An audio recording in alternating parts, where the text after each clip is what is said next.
یولسمه سپاره اوولسم رکو او سوره هود اولنی رکو.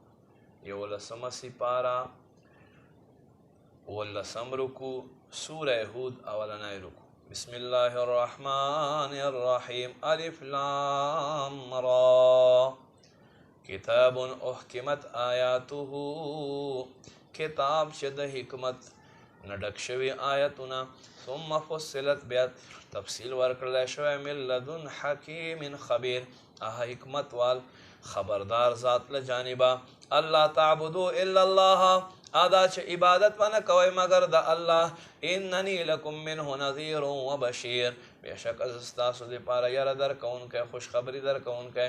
وان استغفروا ربکم، او که تاسو معافي طلب کوئ خپل رب نه، ثم توبو الیه بیا د توبه وکئ.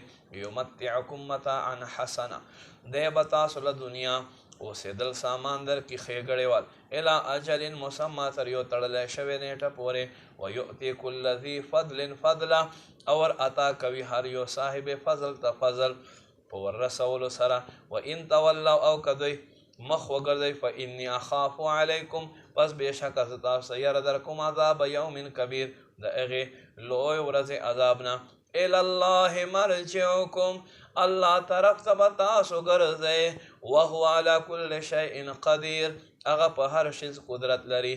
الا انهم یصنعون صدورهم، بېشکه دا هغه خلک دي چې په خپلو سینو کې پټوي. لیستخفوا منه، چې دوی الله نه پرده کړي. الا حین یستغشون ثیابهم، واورئ څه وخت چې دوی خپلو کپړو کې خپل ځانونه پټوي. یعلم ما یسرون وما یعلنون، نو الله ته پته د دوی د ظاهر او دوی د پټ. انه علیم بذات الصدور، بېشکه هغه ذات د زړو په پټو رازونو خبر ذات دی.